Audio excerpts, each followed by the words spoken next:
Tokyo, August 6, 1945. Morning sunlight filtered through the haze above the Imperial Palace as the daily radio bulletin echoed across the city.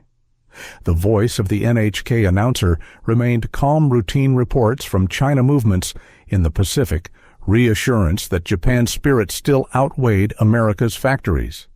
In the underground command center, 90 feet beneath the palace, generals studied maps marked with red pins tracing battlefronts that had been shrinking for months.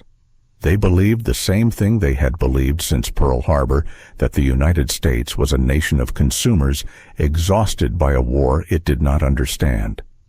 Industrial strength could be matched by spiritual resolve. The calculations, the reports, the propaganda all said so. Then, at precisely 08:15 hours, a coded message arrived from Hiroshima. It contained only a few words: entire city destroyed by single bomb. Blast radius exceeds all previous bombardment. Unknown weapon type. The radio chatter stopped. The room fell silent. And in that silence, one question surfaced for the first time in 3 years of war. Had America been fighting at full strength, or had it been holding back all along? Beneath the Imperial Palace in Tokyo lay the most secret room in Japan, a war chamber buried 90 feet underground, sealed by 4 feet of reinforced concrete. It had been completed in 1943, designed to survive even the 10,000-pound bombs carried by American B-29s. The chamber had no windows, no sound from the surface, only the constant hum of generators and the faint echo of footsteps on steel floors. Each morning followed the same ritual. At 07:00 hours, officers gathered around the long central table, their uniforms pressed, their expressions rigid. Maps of Asia stretched across the wall's pins, marking positions that no longer existed. Red threads connected outposts that had already fallen: Burma, the Philippines, the Marianas. But the reports continued to describe them as strategic delays. The official term for defeat was tactical withdrawal. Field Marshal Shinroku Hata, one of the last senior commanders still in Tokyo, presided with quiet authority. His reports were precise, his tone unwavering. Production remained stable in Kyushu, he said, though steel output had already dropped by nearly 40% since spring. Morale in Manchuria remains high, though entire divisions were short of ammunition and food. Every sentence ended with the same reassurance: our spirit will prevail. Opposite him sat General Yoshiro Umezu, chief of the Imperial General Staff, his hands folded neatly.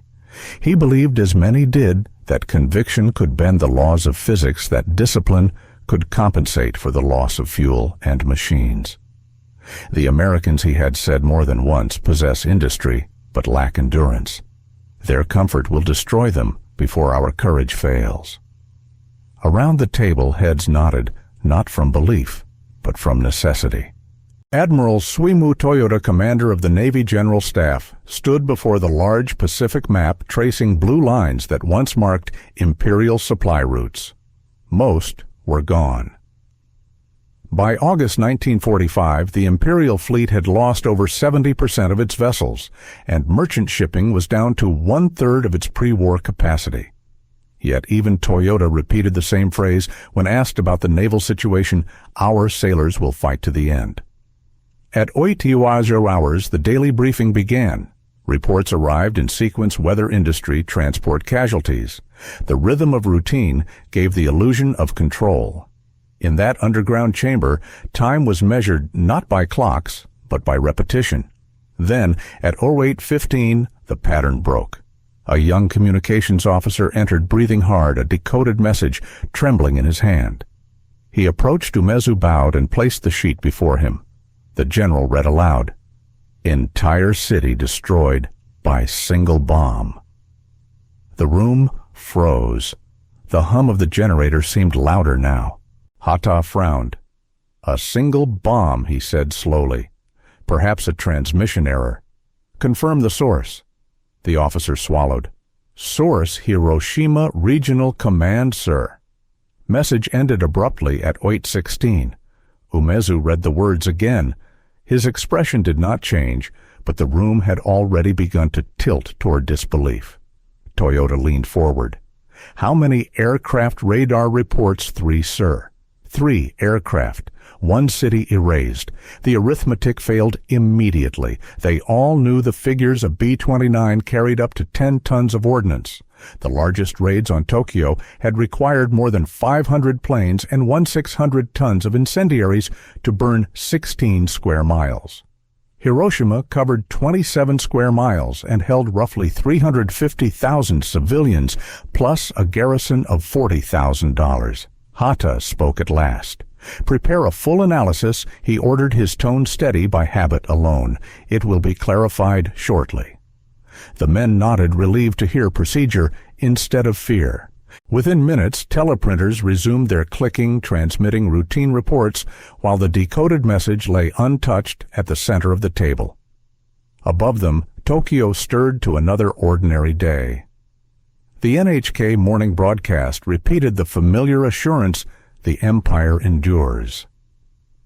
None of the citizens listening knew that at that moment their leaders were staring at evidence that defied every law of war they had ever believed in. Umezu placed the paper neatly before him. "Until confirmed," he said, "this report will not be circulated." It was a standard command, but his voice carried a tremor, a thin crack in the discipline that had defined them. If the message was true, then a bomb had just rewritten the mathematics of war. At 09:30 hours, an orderly entered with the radar logs from Kure and Hiroshima sectors. The paper was thin, smudged with carbon standard format from the Army Communications Bureau. General Yoshiro Umezu read the figures slowly.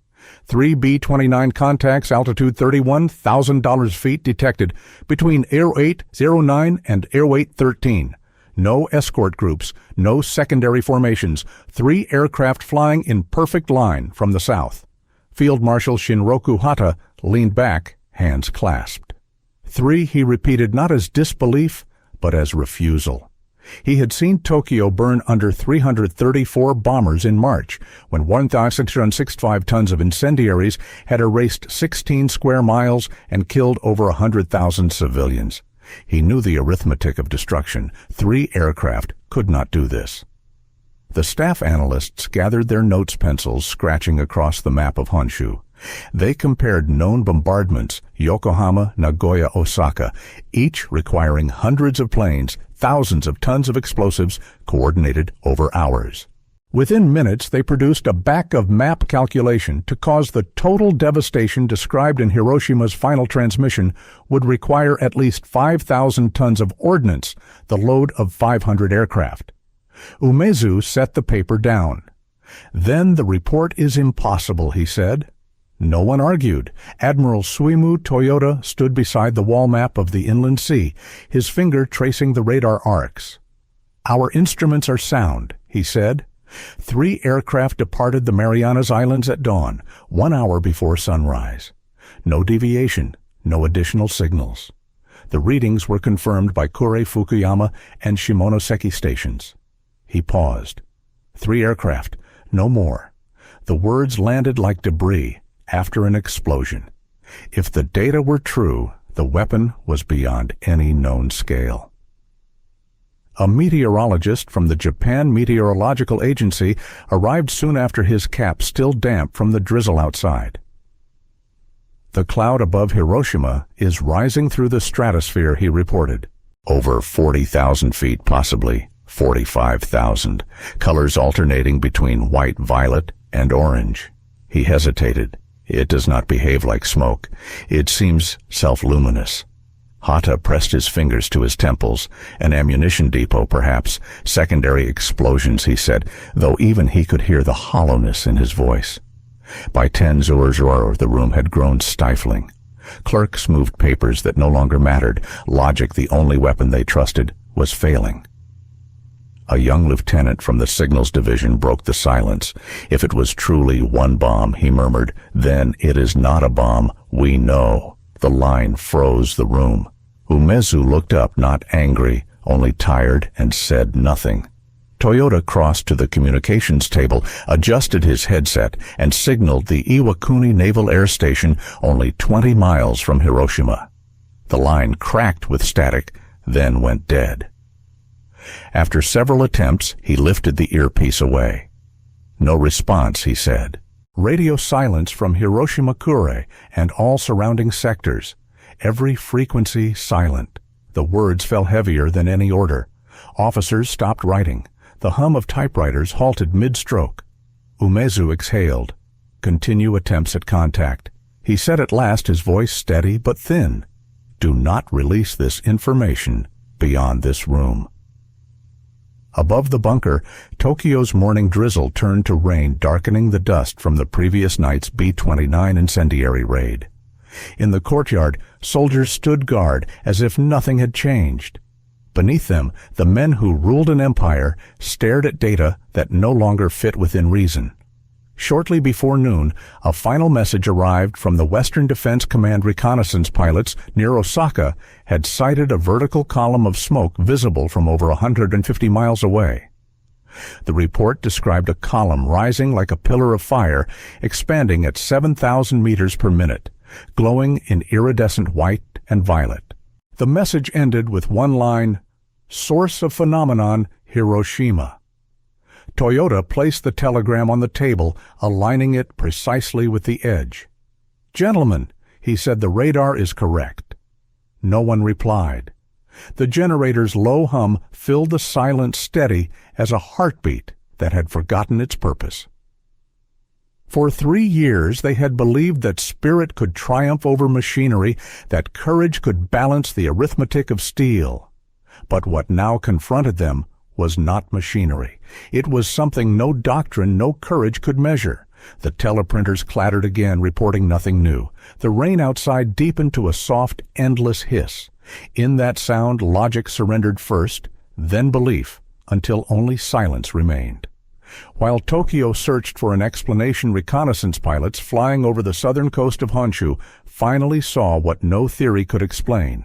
From 30,000 feet, they reported a column of smoke unlike any natural fire, a tower rising through the atmosphere so vast that it pierced the troposphere and reached the lower stratosphere. The Japan Meteorological Agency later confirmed its height, approximately 43,000 feet. It rose vertically, expanding into a perfect dome at the top, what would later be called a mushroom cloud. The pilots described its colors shifting in the sunlight, a white incandescent core surrounded by bands of violet orange and pale green. One wrote in his log, "It glowed as though the air itself was burning." Their transmission reached Tokyo before noon. The report contained no speculation, only data, altitude, wind speed, visibility, coordinates 34°23 cyan. 132°27 E. The meteorologist on duty appended a single line to the file. No known fire or explosion produces such a cloud. Elsewhere that morning, at 15 miles northwest of Hiroshima, a railway inspector named Shigeyoshi Mori sent his own message. He had been inspecting the Sanyo line near Itsukaichi Station when at 08:15:17 he saw a flash brighter than the sun, equivalent, he later learned, to an estimated 6,000 degrees C at ground zero. A shock wave followed seconds later, traveling faster than 1,000 feet per second, lifting freight carriages from their rails and hurling them into nearby fields. When he regained consciousness, he saw the city's center replaced by a white shifting haze. His brief telegram ended with the words, "Nothing remains." The Foreign Ministry received his account at 11:30 hours. Foreign Minister Shigenori Togo read it in silence, then passed it to his secretary for transcription. At 12:00 he forwarded copies to Prime Minister Kantaro Suzuki and to the Army General Staff. For the first time, every arm of the Japanese government held fragments of the same incomprehensible truth. By 1345, messengers in khaki uniforms began delivering sealed folders to the underground chamber of the Supreme War Council. Each envelope contained 3 documents: the meteorological report, the radar log from Kure, and the railway inspector's testimony. At 14:00 hours, the council convened. The men who entered the chamber had spent their careers defining war by tonnage sorties and casualty ratios. Now those measures had ceased to apply. Suzuki presided from the head of the table, his posture formal, his voice subdued. "Gentlemen," he began, "we must determine the nature of this weapon." War Minister Korichika Anami spoke first. "American deception," he said firmly. "They claim a single bomb to frighten us. Hiroshima was struck by concentrated incendiaries. The Americans seek to exaggerate their power." Across the table, Admiral Toyota did not wait for protocol. 3 aircraft, Anami-san, he said, not 300. "We tracked them from the Marianas at 08, 09, 08, 12, and 08, 15. Visual confirmation by multiple stations. There is no error." General Yoshiro Umezu broke the silence. Reading from a fresh dispatch, he said, "Reconnaissance confirms total loss of communication with Hiroshima. Pilots report fire visible from 150 miles. The city no longer exists as a defined structure."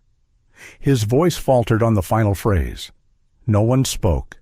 The scribes laid down their pens. The familiar vocabulary of warfare, sorties, payloads, battalions had become meaningless. Suzuki looked around the table, seeking any logic that might restore order to the world they knew. None came. Toyota closed the folder before him. "If 3 planes can erase a city," he said, "then the foundation of our strategy no longer exists." Anami's hands gripped the table. "You suggest surrender, Admiral. I suggest reality," Toyota replied. No further dialogue was recorded. The official minutes end with a blank line followed by a single notation in the clerk's handwriting. 14:30 discussion suspended. No resolution. By late afternoon, the Imperial General Headquarters convened an emergency session labeled simply Ordnance Bureau. Emergency meeting. The order bore no heading, no seal, just urgency. In a sub-level conference room 12 meters beneath the palace, officers from the Army Science Division and engineers from the Ministry of Munitions gathered around a narrow table crowded with incomplete reports and damp paper charts. Overhead, the sound of distant trains echoed faintly, a reminder that the capital above still moved, unaware that the framework of its war had already collapsed. Major General Yoshio Tanaka, chief of the Ordnance Research Department, began the session. His uniform was immaculate, his tone disciplined. "We are here," he said, "to determine whether the weapon used at Hiroshima falls within the range of known explosives." The first report came from a geophysicist of the Japan Meteorological Bureau. Seismic instruments in Kyoto and Osaka registered a disturbance at 08:16:02. Epicenter Hiroshima. Magnitude equivalent to 6.0 on the local scale, but waveform indicates detonation above ground, not at the surface. Estimated altitude 600 meters. Tanaka tapped his pen against the table. "An airburst," he murmured. "Large enough to produce ground shock without impact." An engineer from the Army Chemical Research Unit read next, "Thermal effects indicate temperatures exceeding 4,000 to 6,000 degrees Celsius at the center. Glass fused. Shadows of human figures imprinted on walls. Roof tiles melted. Duration of thermal flash less than 1 second." He hesitated. Such fusion cannot result from chemical incendiaries. Tanaka nodded slightly. "State the possibilities." The engineer folded his hands. "None that are conventional." For nearly a decade, Japan's scientific establishment had explored high-yield explosives RDX aminal thermite, but the notion of releasing atomic energy belonged to rumor and intercepted fragments of Western theory. One of the younger officers, Lieutenant Okada, spoke hesitantly. There were reports from Europe, German experiments before 1944, American physicists, uranium or heavy atoms. A colonel from the intelligence section opened a folder stamped Restricted Foreign Research. It contained an intercepted 1943 American report from the Office of Scientific Research and Development, referencing a device capable of releasing vast quantities of energy through fission of uranium-235. The document had once been dismissed as theoretical propaganda. Now, in the dim light of the bunker, it sounded like evidence. Tanaka leaned forward. If such a device exists, its yield would be measured not in tons, but in thousands of tons, perhaps 20,000. Silence followed. The mining engineer, still staring at his data, spoke softly. The blast radius of 2 kilometers and total structural destruction match that yield. A burst at 600 meters maximizes overpressure and heat. Radio interference, severe burns, total signal blackout, everything fits. Tanaka removed his cap and placed it beside the charts. He stared at the thin spike on the seismograph, marking the instant of detonation. Then Hiroshima, he said slowly, was erased by the energy of matter itself. No one challenged the statement. Outside, twilight fell across Tokyo. The men in the bunker could not see it. They pored over figures until the numbers blurred into abstraction. Calculations confirmed what instinct refused to accept: a single bomb had released the energy equivalent of 15,000 tons of TNT, more than all previous raids on Japan combined. At 19:10 hours, an officer from the Communications Bureau entered, carrying aerial reconnaissance notes. Total destruction within 2 kilometers. Severe damage up to 3.5. Fires spreading to 10 square kilometers. City functions eliminated. No one stood to take the report. Tanaka motioned for it to be set beside the others. A physicist from the University of Tokyo voice, subdued, added, "To achieve such yield, the Americans must have mastered uranium isotope separation. That requires immense facilities, perhaps miles long, consuming millions of kilowatts. Their industry must have prepared for this since 1942. Admiral Toyota, who had joined mid-session, nodded slowly. "We believed their factories had limits. It seems we were wrong about limits.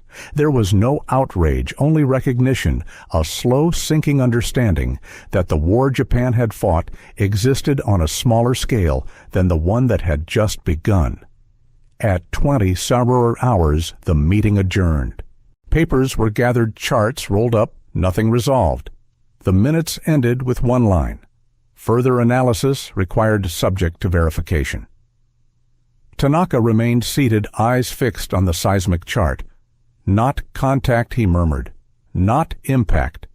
It began in the air." He closed the folder and added quietly, almost as a verdict, "It is not a bomb as we understand bombs." On the morning of August the 7th, the first aerial photographs of Hiroshima arrived at the Imperial General Headquarters.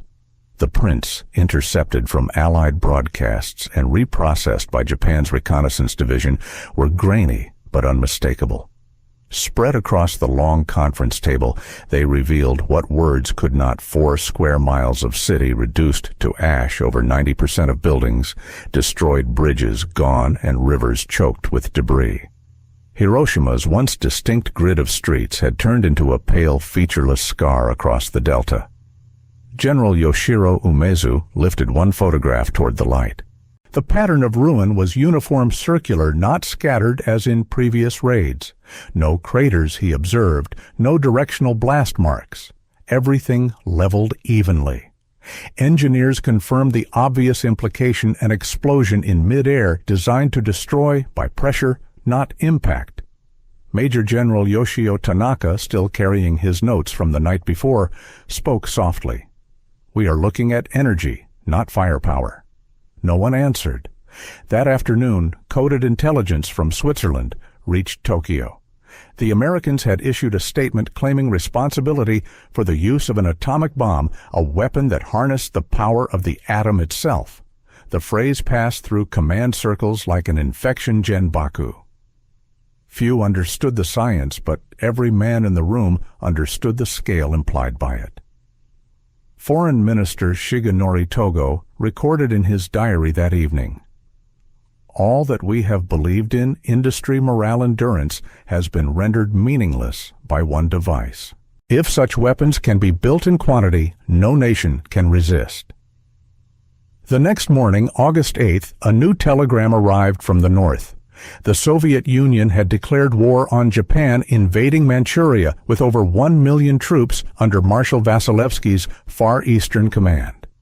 At dawn, 3,700 tanks and 5,000 aircraft began their advance. The empire was now collapsing from every direction. Prime Minister Kantaro Suzuki convened an emergency cabinet meeting. The ministers spoke in fragments, their language oscillating between disbelief and resignation. "Our navy is gone," said Admiral Toyoda. "Our army cannot fight both America and Russia." Togo added, "We have no allies left, only consequences." That night, Emperor Hirohito requested to see the latest reconnaissance photographs. They were brought to him in the Imperial Library, laid out on a lacquered table. He studied them silently, each one depicting the same circular wound of destruction, the hypocenter marked by the ruins of Shima Surgical Clinic, precisely beneath where the bomb had detonated 600 meters above ground. After a long pause, he said only one sentence, his voice barely audible: "We have awakened a monster." No one replied. The aides behind him lowered their eyes. It was unclear whether the emperor referred to the weapon the enemy or humanity itself. On the morning of August 9th, as Tokyo debated diplomatic options, radar stations on Kyushu detected 3 more B-29s approaching from the south. At 11:02 a.m., communication from Nagasaki ceased. The sequence repeated itself with mechanical precision, a flash, a rising column silence. Reconnaissance later confirmed the second weapon's scale yield, approximately 21 kilotons detonation, 503 meters above Urakami Valley. Immediate deaths estimated at $40,000, with total casualties surpassing $70,000 by year's end. Hiroshima's figures were even greater, 70,000, 80,000 out. Killed instantly, $140,000 by December 1945. By evening, even the most hardened members of the War Council no longer argued. The data was unassailable. 2 cities had been annihilated by 2 bombs, each launched by 3 aircraft, each rewriting the boundary between war and annihilation. Admiral Toyoda, who had spent his life calculating fleets and tonnage, wrote only one line in his notebook: "Numbers have lost their meaning."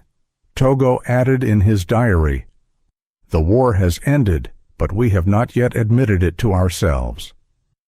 In the underground chambers of the palace, there were no speeches, no orders, only the slow sound of chairs being pushed back and papers stacked in silence. The machinery of command, which had run without rest for 4 years, stopped of its own accord. For 3 years, Japan's leaders had believed that will could alter destiny. That conviction had survived hunger, defeat, and delusion. But now, in the cold clarity of August, nothing remained but awareness, the moment when belief yielded to reality. On the morning of August 10, 1945, the Imperial Palace summoned the Supreme War Council for a meeting unlike any in Japan's history. For the first time, the Emperor himself would attend. The agenda required no announcement. Everyone present knew the purpose to decide whether the nation would live or die.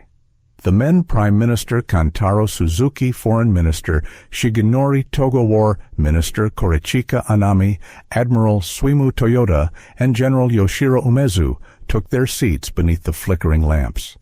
The empty chair at the far end waited for the Emperor. When he entered, each man bowed deeply. No one spoke. Suzuki opened the meeting. His voice trembled only once. "Our position," he said, "is unsustainable. Hiroshima and Nagasaki are gone. The Soviets have entered the war. The enemy demands unconditional surrender. We must consider the future of the nation itself." Anami rose, his uniform flawless, his expression carved in resolve. "To surrender," he said, "is to betray every soldier who has died for the Emperor. The spirit of Japan cannot yield to material strength. His words repeated the creed that had guided every decision since Pearl Harbor, the belief that willpower could transcend machinery. Togo spoke next, calm but firm. With respect, the spirit of Japan lies not in destruction, but in survival. The Emperor's people will perish if this continues. We must accept the Potsdam Declaration. Anami turned toward him. And become slaves of America. Togo's reply, no. We become human again. The debate moved in waves, argument against argument. Some called for one final battle, a mass defense of the homeland that might cost millions of civilian lives, but preserve an illusion of honor. Others argued that honor itself could not survive extinction. Hours passed. The room thickened with heat and exhaustion. Then the Emperor spoke. His voice was calm, deliberate, and without tremor. I have listened to your opinions, he said. I understand them. He paused, eyes lowered. But the war has developed in a manner not necessarily to our advantage. It has exceeded the limits of human control. No one dared look up. Hirohito continued his words, recorded later in the minutes of the meeting. To continue would only lead to the extinction of our people. I desire to save the nation from further suffering. I authorize acceptance of the Allied terms. For a long moment the only sound was the slow turning of pages. The Emperor stood bowed slightly and left the room. When the steel door closed behind him, the men who had ruled Japan for 15 years sat motionless as if the weight of empire itself had just left the room. That night, the Imperial Household Agency began preparing the surrender broadcast. The speech would be recorded in secret on 2 lacquer discs to be transmitted by NHK radio. The text, written in classical Japanese without using the word surrender, would be titled Gyokuon Hoso, the Jewel Voice broadcast. On August 14th, while B-29 circled above Tokyo in the final air raid, technicians sealed the recording room. The Emperor's voice was captured using a wire microphone and lacquer recorder. His tone, steady, distant, formal. The enemy has begun to employ a new and most cruel bomb, the power of which is incalculable.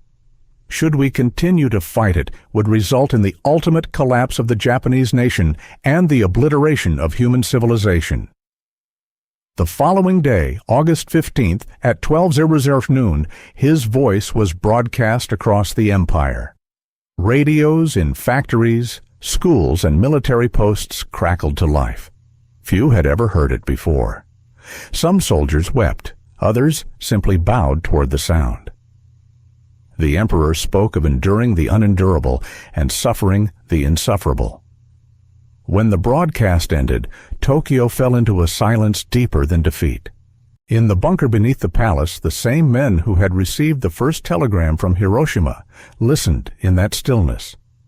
Colonel Tishi Yamamoto, the communications officer who had carried the original message 9 days earlier, sat at his desk, the paper folded neatly before him. Its ink was fading, but the words remained clear. Entire city destroyed by single bomb. He read it one final time and placed it inside his uniform pocket. Above him, the city lay quiet. No aircraft, no sirens, no orders. Only the faint sound of wind moving through the burned ruins. For years, the men of the empire had spoken of victory as destiny. Now, in surrender, they found something closer to truth. The war had begun with faith in the machinery of the spirit and ended with the machinery of the atom. Between them lay the measure of humanity itself. At 12:15, all across Japan, the empire bowed its head. In that silence, amid the ashes of 2 cities and the echoes of one voice, began the uncertain work of peace. In the years after the war, Hiroshima existed less as a place than as a question. It was a scar across geography and conscience, a mark that neither victory nor defeat could erase. What remained was not the city itself, but the meaning humanity drew from its disappearance. When the U.S. Strategic Bombing Survey published its findings in 1946, it did not speak in rhetoric.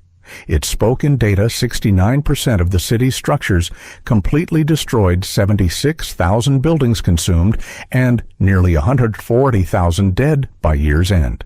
The report ended with one sentence stripped of emotion. The city ceased to exist within seconds. For the engineers who wrote it, that phrase was a measurement. For the survivors, it was a sentence that would never end. In Japan, Emperor Hirohito began keeping private post-war notes written in the restrained tone of a man measuring distance from his own past. He referred to the bomb as the light that ended war. To some, that phrase carried relief, a belief that divine intervention had stopped the slaughter. To others, it was an admission that the nation's faith in its own endurance had meant something it could neither resist nor understand.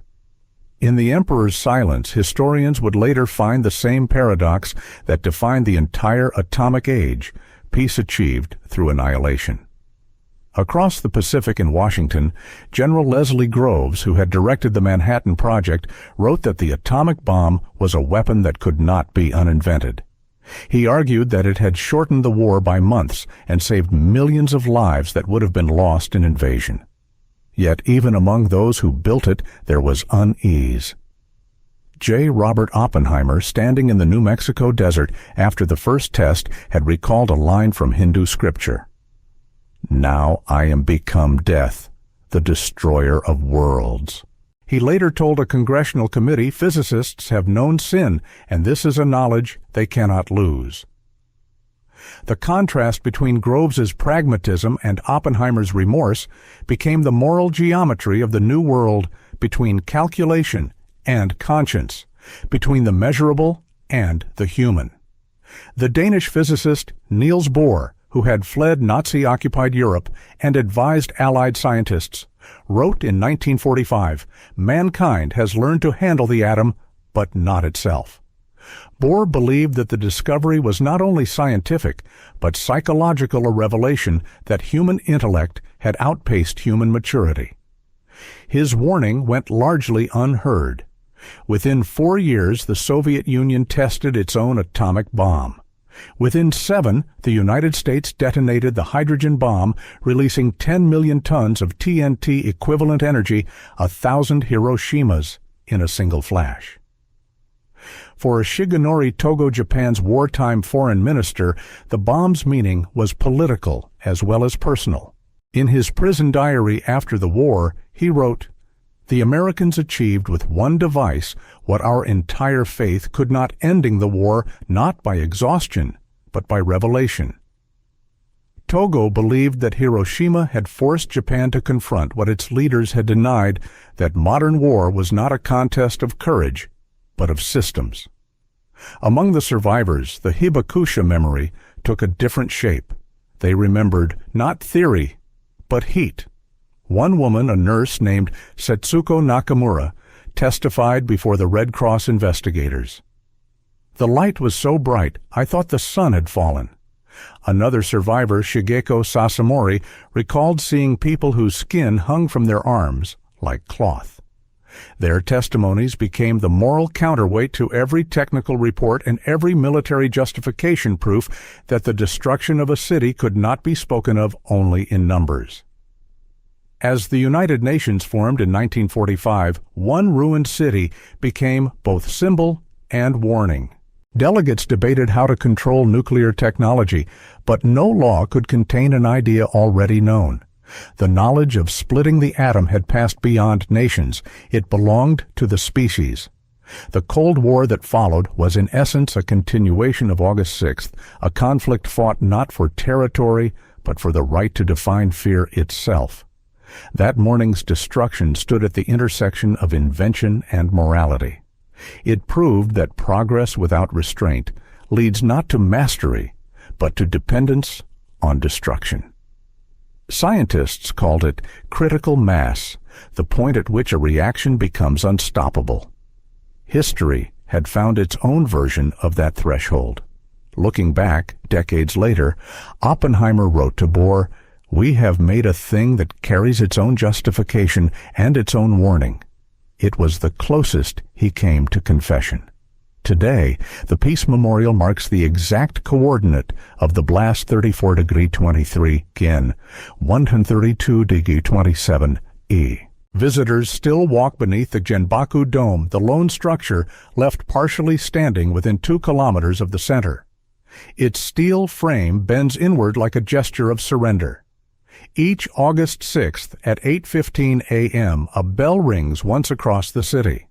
That sound is not for victory or defeat, but for memory, for the moment humanity crossed the line between knowledge and wisdom. In that instant of blinding light, we learned how to destroy the world faster than we could save it. For every generation, the lesson remains: progress is not the ability to create power, but the wisdom to restrain it. When humankind mastered the atom, it inherited the duty to master itself.